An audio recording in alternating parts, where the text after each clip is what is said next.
அனைவருக்கும் வணக்கம். மீண்டும் ஒரு மகிழ்ச்சியான வீடியோவில் உங்களை சந்திக்கிறது மிக மகிழ்ச்சி. இந்த மகிழ்ச்சியை விட எந்த மகிழ்ச்சி வேணும்?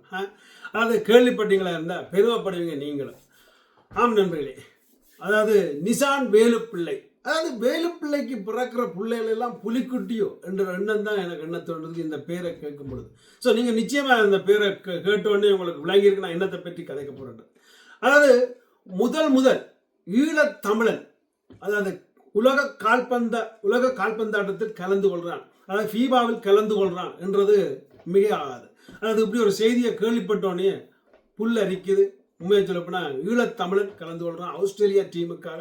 ஆஸ்திரேலியாவில் இருந்து 2001ஆம் ஆண்டு பிறந்த ஒரு ஈழத்தமிழன், அதாவது ஈழத்தை விட்டு கலைக்கப்பட்டு, அதாவது இலங்கை அரசால் கலைக்கப்பட்டு ஆஸ்திரேலியாவில் போய் குடியேர்ந்த ஒரு குடும்பம் என்றே சொல்லலாம். அதாவது எப்படியா என்ன இருந்தாலும் படித்து போனியோ இல்லை யுத்தத்தில் போனியோ அதை பற்றி எனக்கு தெரியாது. ஆனால் என்ன இருந்தாலும் இலங்கையில் வாழ வசதி இல்லாமல் ஓடிப்போன குடும்பங்களில் இவர்களும் கொண்டுதான் மாற்றுக்கருத்து இல்லை. ஸோ அங்கே போய் அங்கே பிறந்து அங்கே வளர்ந்து அந்த நாட்டு கலாச்சாரத்தோடு வளர்ந்து என்ன இருந்தாலும் நிசான் என்ற ஒரு பேரோட அப்படி கொத்த ஒரு வேலுப்பிள்ளை பெற்றெடுத்த இந்த மகன் மொத்தத்தில் சொல்லப்போனால் மொத்த தமிழர்களுக்கும் பெருமையை சேர்த்திருக்கிறார். அதாவது இவர் இப்போ விளையாட போகிற டீம் யாரோடன்னு பார்த்தா டேக்கி நாட்டோட. ஸோ அந்த டேக்கி நாட்டு டீம் இப்போ டேக்கிலேருந்து வெளிக்கிட்ட காட்சியை நான் பார்த்தேன். அதாவது வெளிக்கிட்ட பஸ்ஸில் போயின்னு, அந்த பஸ்ஸில் போய்க்கல பின்னுக்கு நூற்றுக்கணக்கான கார் கொடிகள் எல்லாம் கொண்டு போகிறாங்க. ஸோ அவர்கள் தாங்களும் தயாராகி கொண்டிருக்கார்கள் இந்த விளையாட்டுக்குன்றதை பப்ளிக்காக டிவியில் இந்த மீடியாக்களில் பார்க்கக்கூடியதாக இருக்குது.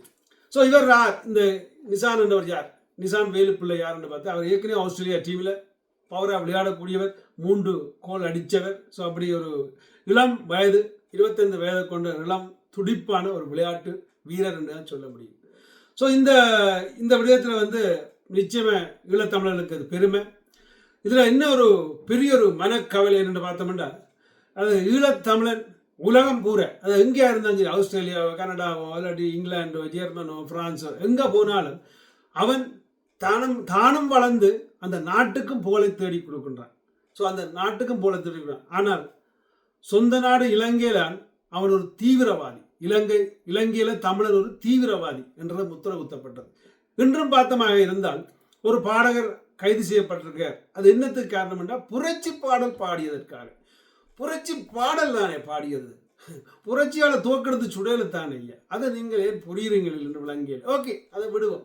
அப்படி கொத்த எங்கள்ட நாட்டில், அதாவது வாழ முடியாமல் ஓடிப்போன இந்த புலம்பெயர்ந்த மக்கள் மெல்ல மெல்ல மெல்ல தாங்கள் புற்றெடுத்து, அதாவது உலகத்துக்கு உறக்க சொல்கிறார்கள். நாங்கள் எங்கள் வேதனையை சொல்லி அவர்களின் திறமையை வெளிக்கொண்டு வந்து காட்டுறார்கள் இவர மாதிரியான ஆட்கள். ஸோ நிச்சயமாக இவ்வளவு காலம் நாங்கள், அதாவது ஜெர்மனில் நான் முந்தி இருக்கையில் ஜெர்மனில் இந்த கால்பந்தாட்டம் என்றாக்க இந்த இப்படியான வேர்ல்ட் கப் வரைக்கில் எங்களுக்கு ஒரு பெரிய ஒரு மகிழ்ச்சி. அதாவது அது ஒரு 30 நாளைக்கு ஒரு பெரிய ஒரு மகிழ்ச்சியாக தான் இருக்கும். ஒவ்வொரு டீமுக்கும் பார்க்குறது, சந்தோஷப்படுறது அப்படின்னு. ஆனால் ஜெர்மன் விளையாடைக்கில் வேலையெடுத்த நின்றா கூட அன்றைக்கு வேலையை செய்யாமல் அப்படியே எல்லாத்தையும் கிடக்கலாம் போட்டுட்டு போய் அங்கே கொம்பனிலேயே டிவி போட்டு காட்டுவார்கள். அப்படியெல்லாம் செய்வார்கள். ஸோ அப்படி வந்துட்டா நாங்கள் இளைஞர்களாக சேர்ந்து கோன் அடிப்போம். ஆனால் இப்போ கொஞ்ச காலமாக அது எங்களுக்கு போர் அடித்து விட்டது. என்னடா அப்போ வயது போச்சா அண்டருக்கு ஒரு சிந்தனையும் வந்துச்சு.